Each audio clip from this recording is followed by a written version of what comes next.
ایک غریب آدمی تھا جس کے کپڑے پھٹے ہوئے تھے اور چہرے سے غربت جھلکتی تھی، مگر اس کا دل بہت بڑا اور صاف تھا۔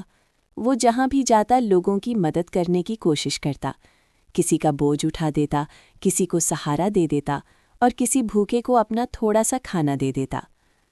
مگر افسوس کہ لوگ اس کے ظاہر کو دیکھ کر اس پر یقین نہیں کرتے تھے۔ کچھ ظالم لوگ اسے دھکے دیتے، مارتے پیٹتے اور کہتے کہ تم ہمیں دھوکا دے رہے ہو۔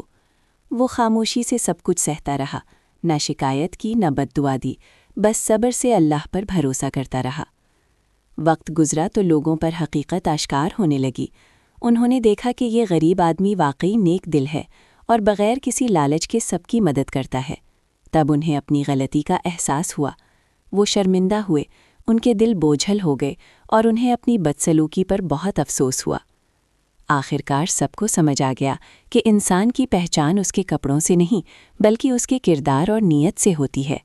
سبق: کسی کو اس کی غربت یا ظاہری حالت کی وجہ سے حقیر نہ سمجھو، کیونکہ اصل دولت اچھا دل اور نیک نیت ہوتی ہے۔ اگر آپ چاہیں تو میں اسے YouTube